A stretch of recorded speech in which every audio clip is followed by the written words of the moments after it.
నమస్తే, నేను సిరి. బోరుగడ్డ అనిల్ ఈ పేరు వింటే చాలు మనకి గతంలో ఆయన మాట్లాడిన మాటలన్నీ గుర్తొస్తాయి. సో దానికి సంబంధించి ఆయన అరెస్ట్ అవ్వడం జరిగింది. రిమాండ్లో ఉన్నారు మహేంద్రవరం జైల్లో. అయితే తను కొన్ని పనులు చేయడం ఏంటంటే తల్లి ఆరోగ్యాన్ని పెట్టి, అంటే ఫేక్ సర్టిఫికేట్ పెట్టి అయితే బయటికి రావడం జరిగింది. ఇప్పుడు అయితే తను కనిపించట్లేదు. ఎవరైతే మళ్ళీ తను జైలుకి మళ్ళీ వెళ్ళాల్సి, పోలీసులకు లొంగిపోవాల్సిన టైం వచ్చిన తరుణంలో తను కనిపించడం లేదు. ఎక్కడికి వెళ్ళకపోయారో కూడా మనకు తెలియని పరిస్థితి. ఇంతకీ మరి ఇలాంటి ఖైదీల పట్ల మరి ఏంటి, అంటే ఇట్లా బయటకు వచ్చినప్పుడు వాళ్ళకు ఇవ్వాల్సినవి ఏంటి, పోలీసులు ఎందుకు మరి ఆయన అంతా వదిలేయడం జరిగింది అనే దాని మీద స్పందించడానికి మనతో పాటు ఉన్నారు Janasena official spokes person Srinivas గారు. నమస్కారం సార్. నమస్తే సార్. ఇప్పుడు బోరుగడ్డ అనిల్ ఆయన కేసులు మనకు తెలిసిందే. ఆయన ఎలాంటి వ్యాఖ్యలు చేశారు ఏంటి అనేది దాని మీద ఆయన అరెస్ట్, అంటే రిమాండ్కి జైలుకి పంపించారు. ఆ తర్వాత వాళ్ళ అమ్మగారికి బాగాలేదని చెప్పేసి తను ఫేక్ సర్టిఫికేట్స్ కోర్టులో పెట్టేసి బయటికి రావడం, ఒకసారి వెళ్ళారు జైలుకి, మళ్ళీ బయటకు వచ్చేసి ఇప్పుడైతే మళ్ళీ వెళ్ళాల్సిన టైం వచ్చినప్పుడు ఆయన ఫోన్ స్విచ్ ఆఫ్ రావడం, మనిషి కనిపించకపోవడం. మరి ఇప్పుడు పోలీస్ వ్యవస్థ అనాలా, ఎవరిని అనాలా సార్? ఇప్పుడు దానికి భయం లేదనుకోవాలా, ఏంటి అంటారు అసలు? అంటే ఇక్కడ ఎవరిది తప్పు అంటే వ్యవస్థలో లోపం చాలా స్పష్టంగా కనిపిస్తుంది.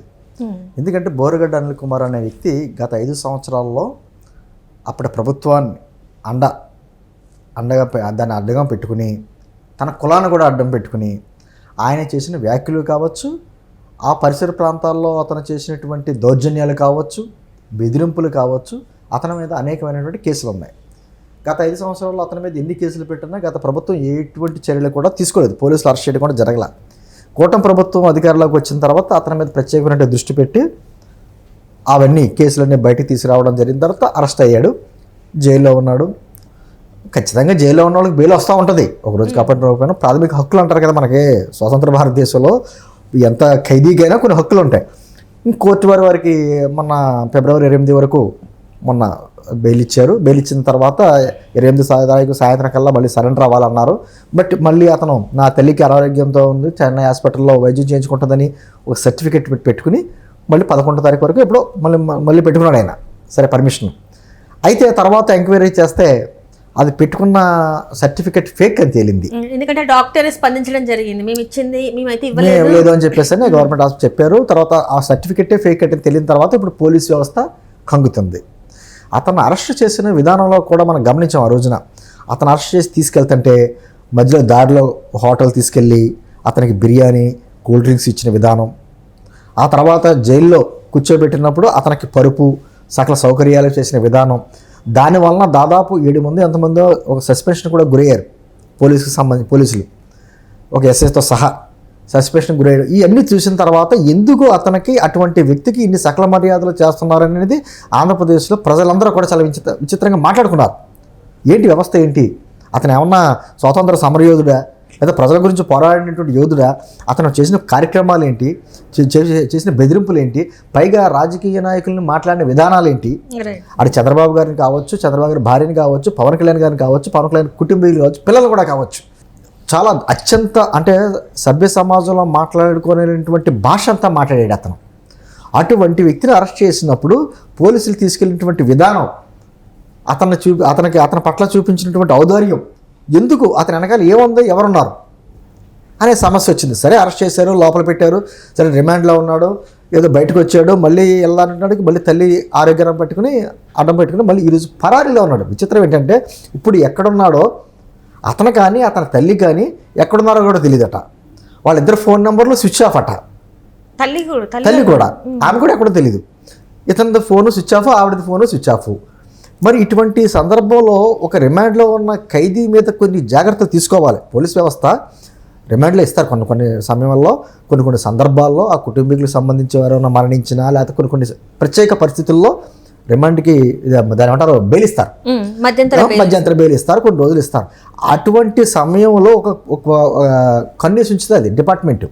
ఇతను ఎక్కడికి వెళ్తున్నాడు, ఎవరిని కలుస్తున్నాడు, ఏంటి, బెయిల్ మీద బయట ఉన్నా కూడా అంటే అతను దృష్టి పెట్టడం, అంటే బెయిల్ మీద ఉన్న వ్యక్తి బయట ఉన్నాడా, లేకపోతే ఇటు మనం దొరకకుండా కొంతమంది అయితే ఇతర రాష్ట్రాలు అయితే వెళ్ళిపోయే పరిస్థితి ఉంది, లేకపోతే ఇతర దేశాలు కూడా పారిపోయే పరిస్థితి ఉంది ఒకవేళ పాస్పోర్ట్ సీల్ చేయకపోతే.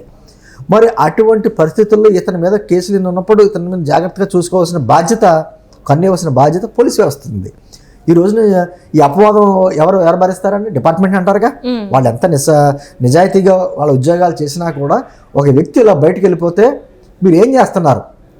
కూటమి ప్రభుత్వంలో ఉన్నటువంటి అందరికీ ఇది పెద్ద చర్చ.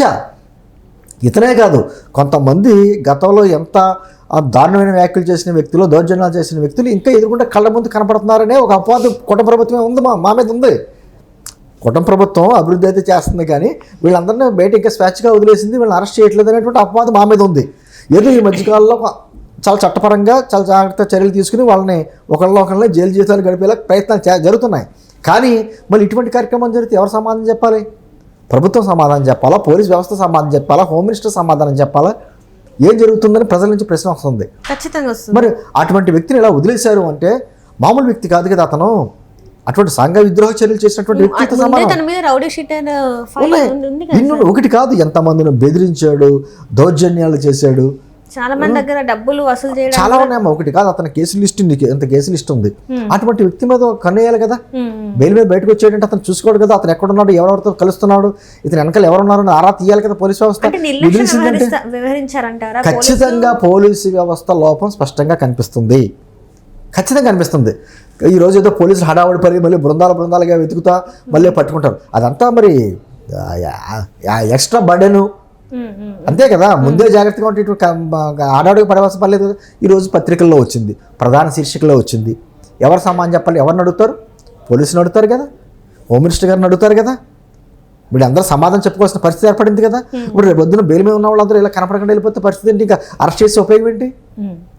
నేంటుంది ఖచ్చితంగా బోరుగడ్డ దొరకమాండు, ఇలా కాపాడిన రేపైనా దొరుకుతాడు. ఖచ్చితంగా ఫేక్ సర్టిఫికెట్ ఏదైతే తేలితే కఠినమైన చర్యలు తీసుకుంటాను కోర్టు ఉంది.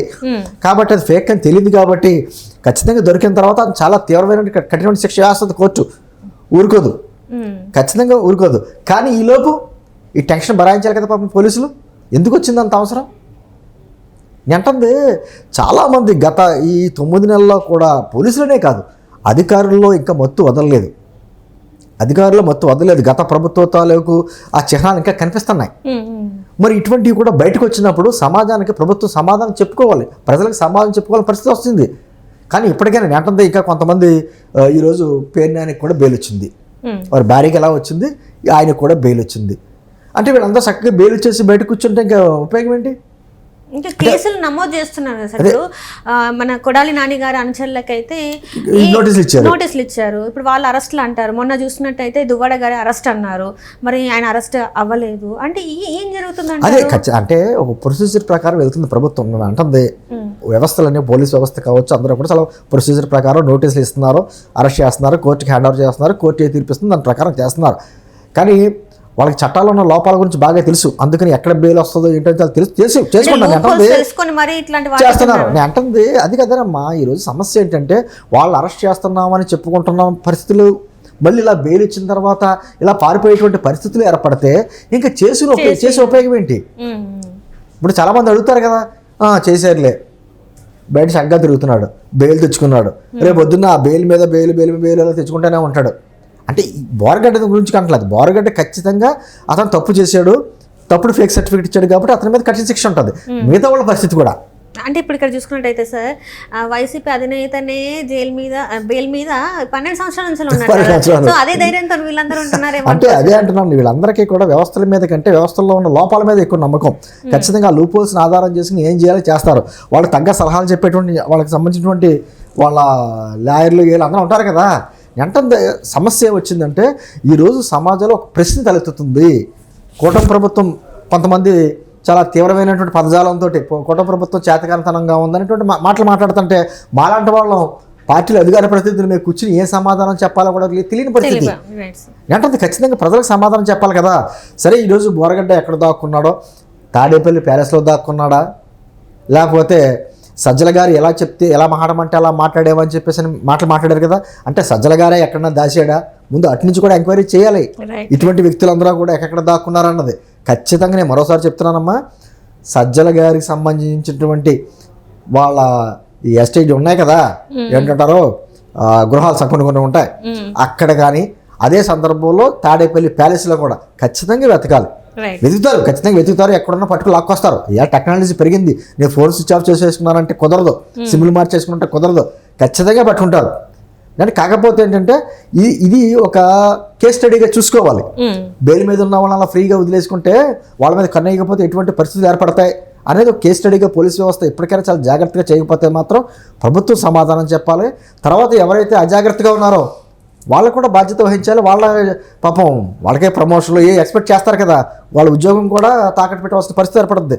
ఖచ్చితంగా అటువంటి పరిస్థితులు లేకుండా ఎప్పటికైనా జాగ్రత్తలు తీసుకోవాలని మేము మనం చేస్తున్నాం. Thank you so much sir.